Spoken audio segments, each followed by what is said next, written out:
Hey there, YouTubes. Chris Holman here. It is Wednesday, May 9th, 2018. In a previous video of mine, a commenter had requested that I go over fascism, socialism, and the French Revolution. So I'm going to be going over the left and right political spectrum, as well as the economic models of socialism and fascism. And in this video, I will prove that fascism is in fact on the political left. So now, just to get started, the actual spectrum itself, from left to right on the political scale, government models are as follows. An absolute monarchy, which would also cover your dictatorships. That is the rule of one. Very difficult, if not impossible, to actually exist, except on a small scale. Limited monarchy. Now that is the rule of one with a smaller body of individuals underneath. Now in a limited monarchy, and this would be most common both for monarchies and for dictatorships, modern dictatorships, is that you have a smaller body, or a small body of individuals whom the dictator or monarch requires the support of that small group, whether it be nobles or whatever body of politically powerful individuals it may be, to maintain power. The next is oligarchy. Now, this is essentially what happens when you take limited monarchy, or a limited dictatorship, if you will, and remove the dictator or the monarch. The oligarchy, in modern terms, is typically referred to a nation or society that is essentially ruled, whether openly or from the shadows, by a rich elite, whether that be the owners of these tech giant companies, or the financial sector of a country. There are various degrees of oligarchies as well. For instance, and I can't quite remember the exact name of it, but in Afghanistan, each village is run by the village elders. There is no mayor or any one individual, but it is ruled by essentially a council of elders. That is a type of oligarchy. The next is a constitutional representative republic. Now that would be, for instance, the United States. Now what we would have then in a constitutional representative republic is you have a constitution that protects the rights of the minority from the majority, right? Now that does not necessarily mean what we typically would use, like a racial minority or something along those. It's typically just whatever the minority demographic would be. In this particular instance, just specifically put down what they mean is the majority being that which is the majority of votes, and then the group that has the minority of votes, right? So you would have, say, the Republicans when they're in the majority.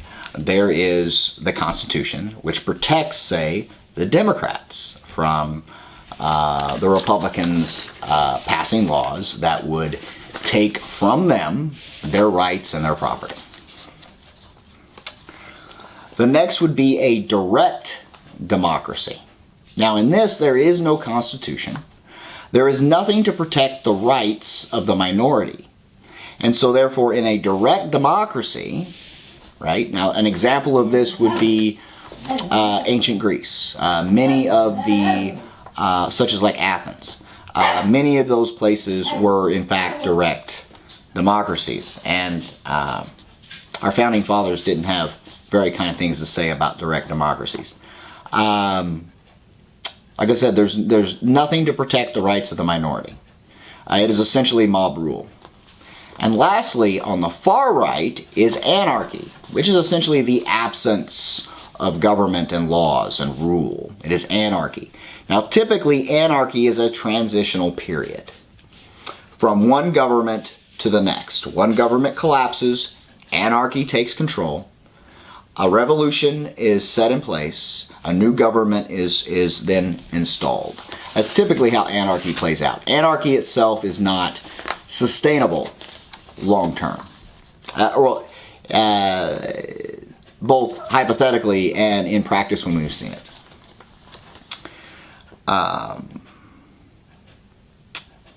The more authoritative and totalitarian a government is, the further they are on the left of the political spectrum. If you paid attention when I read off the forms of government, the government models, right? On the far left, you have an absolute monarchy, the rule of one. And as you go down, power is limited in the government and spread out amongst others. And then once you get to the far right, you have anarchy, which is no rule, no power. But there is also no protection for, say, personal rights and personal property. The more government power is limited, the further they are on the right of the political spectrum. In the case of the French Revolution, now this was a point that I was asked to specifically address. In the case of the French Revolution, the monarchy was on the far left of this political spectrum, as it was essentially I do believe at that time would be considered a limited monarchy, but was still on the far left. While the revolutionaries were on the political right in comparison. Liberalism, classically defined, is on the political right of the spectrum as a whole. Liberalism, here we go. Though in comparison to the modern political right, is on the left.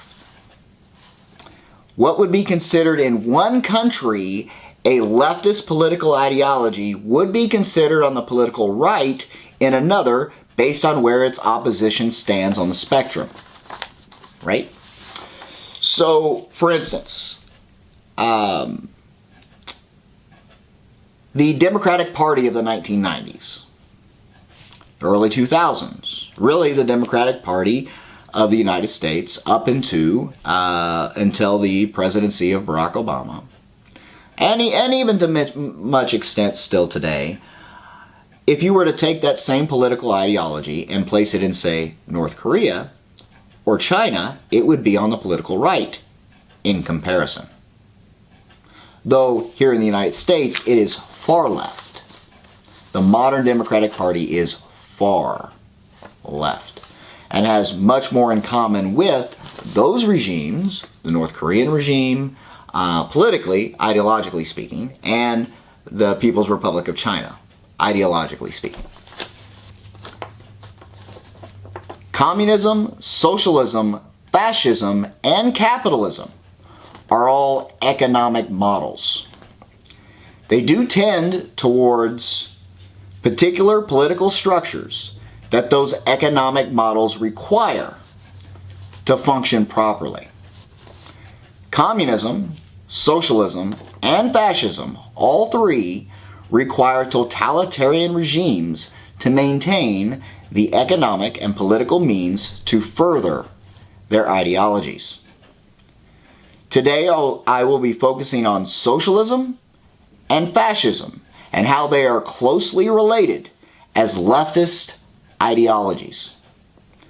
Nationalism can be both on the political right and the political left.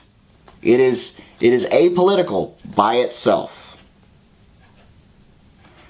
In fact, nationalism is by itself benevolent and amoral. And I may add, in my opinion, and I do believe this is based on all historical evidence that we have of human governments of the past. Nationalism is natural. It is deep-rooted in the tribalism inherent in all human beings. It is what nationalism is paired with that defines whether it is moral or immoral. So, for instance, a nationalist movement that is inclusive of all people of that nation would be, in fact, moral. A nationalism that seeks to dominate other nations, who would seek to subjugate other nations and other peoples, would be immoral. Socialism defined: state ownership and control of the means of production. Socialism requires theft of one's labor to subsidize others, and the removal of personal liberty and freedom to ensure equality of outcome. And by doing so, requires force to continue. Fascism defined: the means of production are privately owned while being controlled and regulated by the state. Fascism also requires force to continue, as it likewise necessitates the removal of personal liberty and freedom for the good of the state and society. Socialism and fascism are both leftist ideologies and are so similar politically that they are regarded politically by academics as first cousins, essentially. In many aspects, they are identical. However, in comparison to socialism, fascism is only slightly to the right of the political spectrum, as private ownership does exist. So now, when I previously mentioned the government models, absolute monarchy to limited monarchy to oligarchy, what we find is that both socialism and fascism would fall within what would be considered an absolute or limited monarchy. Now that does not necessarily mean that it is in fact a kingship. It is more of a dictatorship. But that is an absolute rule by the state. So that is the form of government. It is a totalitarian dictatorship. In regards to fascism being on the political left, I will quote Thomas Sowell. Back in the 1920s, however, when fascism was a new political development, it was widely and correctly regarded as being on the political left. Jonah Goldberg's great book, Liberal Fascism, cites overwhelming evidence of the fascists' consistent pursuit of the goals of the left, and of the left's embrace of the fascists as one of their own during the 1920s. Mussolini, the originator of fascism, was lionized by the left, both in Europe and in America during the 1920s. This includes Franklin Roosevelt, by the way, our former president. There are quotes from all of that. And Mussolini also considered Roosevelt to be one of his. Even Hitler, who adopted fascist ideas in the 1920s, was seen by some, including W.E.B. Du Bois, as a man of the left.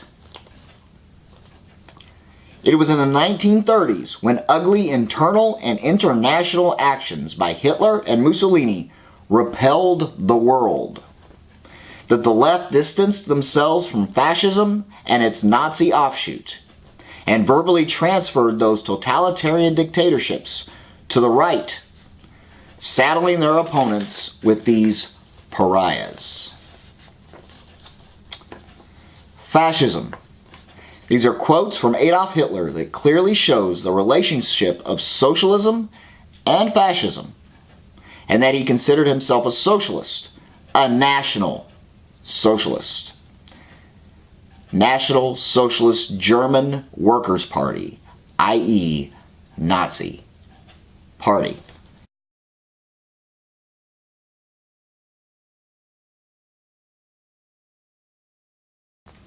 Now you'll see you have both national, but you also have socialist. And to even make it even more clear, it is the German Workers' Party.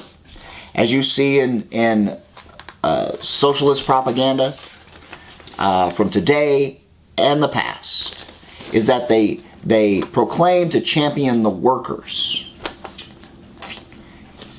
even though it's quite the opposite of what they do. This is Adolf Hitler. We are socialists. We are enemies of today's capitalistic economic system for the exploitation of the economically weak.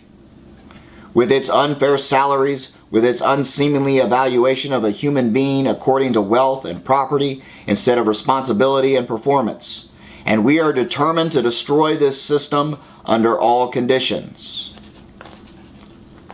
Clearly we see the same ideology found in socialism and fascism as opposition to capitalism.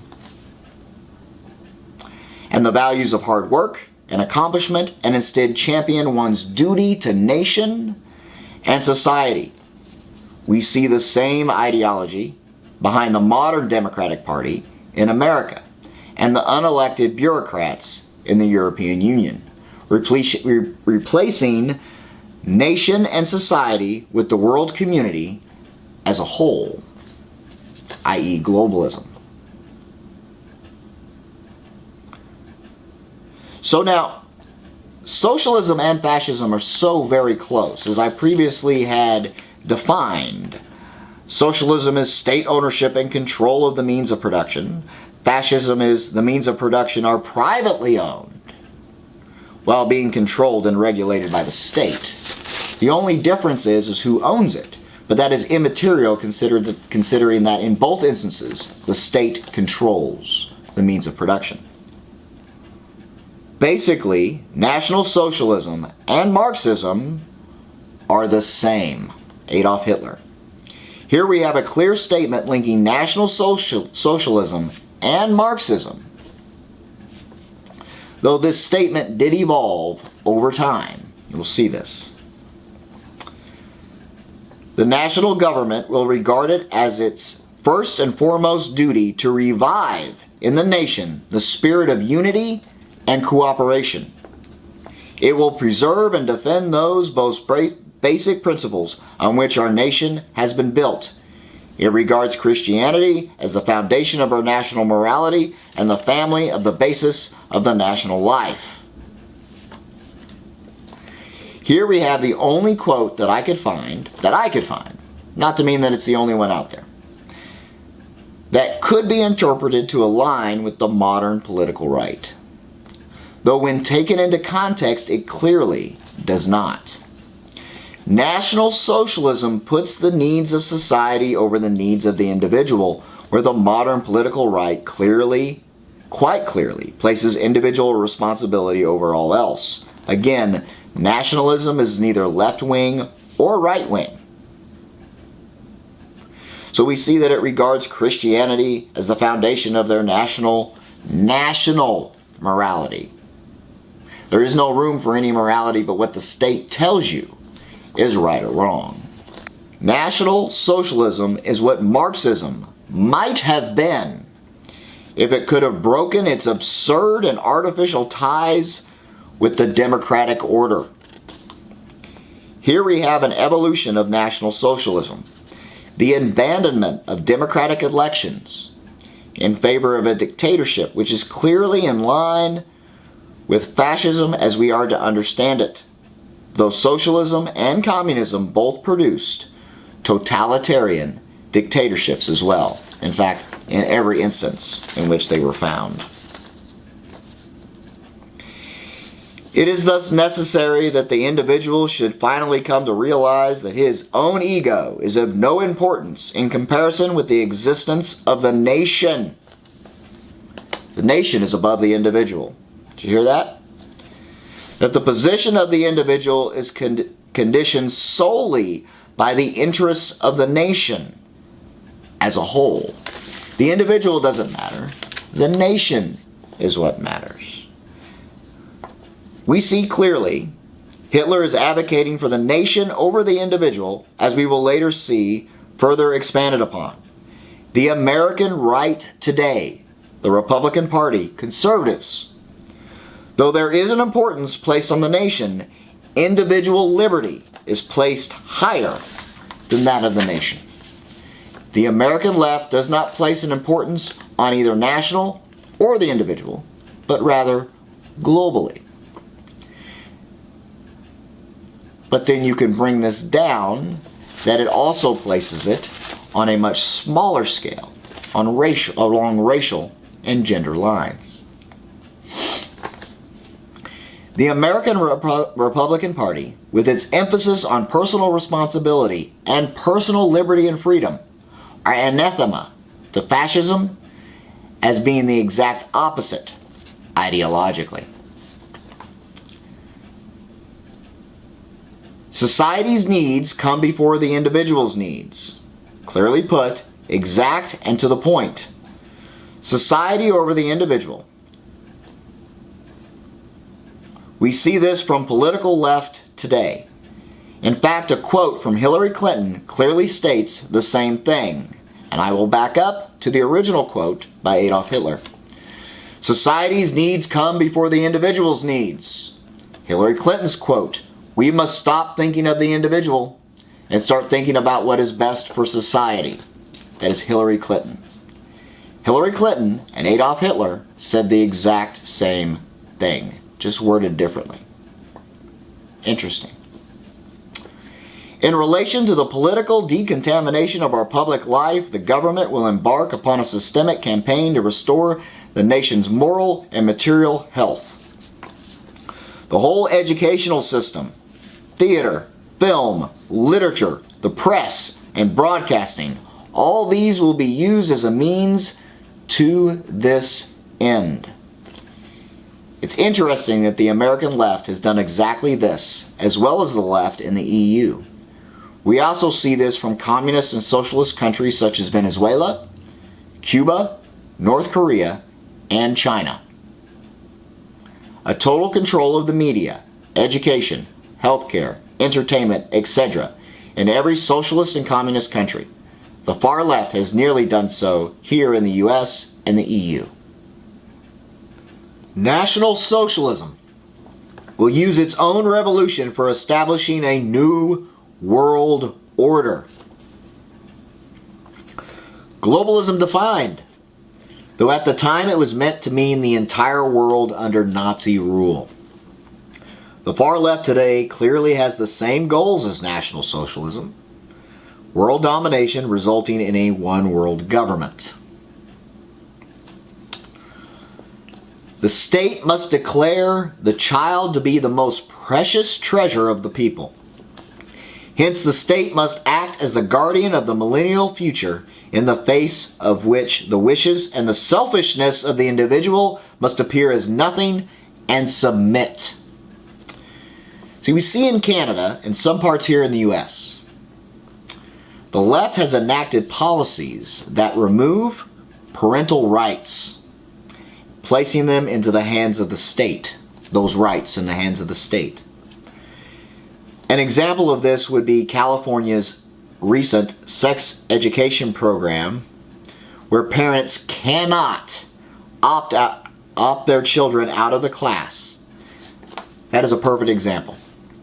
Perfect example of put in place that which I had just read prior. For those that say President Trump is a fascist, I point to the vast deregulation of our economy and the massive tax breaks enacted, which both reduces the power of the government, in clear contrast to fascism's total economic and political control. I then turn to one act of the U.S. Congress, signed into law by a United States President, as an example of a fascist policy. the Affordable Care Act, or what is commonly referred to as Obamacare. Though the health insurance companies remain privately owned, their businesses are controlled through government regulations and laws dictating who and what can be covered. I go back to socialism defined to make this perfectly clear. State ownership and control of the means of production. Fascism defined, which applies specifically to the Affordable Care Act. The means of production are privately owned, health insurance companies privately owned, while being controlled and regulated by the state. Obamacare is a fascist policy. Both fascism and socialism, and to its extreme communism, are all evil ideologies responsible for the deaths of millions upon millions of people. Socialism and communism fails every time it is implemented. And when it is implemented, it brings with it death, poverty, and despair. And that death on a scale that can be described as only genocidal. We have here in the United States today Americans, and not just your fringe element, even politicians, advocating for socialism and even communism. This is by definition insanity. We see each and every time that is enacted that it fails and leads to death and desperation and poverty and despair. Yet still, time and time again, people try to resurrect this, what they believe to be a utopia, but what would be in fact an end to life, liberty, and the pursuit of happiness.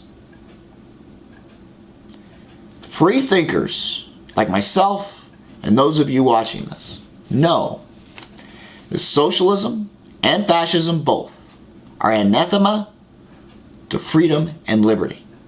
You cannot have both. And both socialism and fascism, being totalitarian, authoritarian regimes, are on, by definition, the political left. Thank you for watching. Everybody have a great day. God is love. God bless.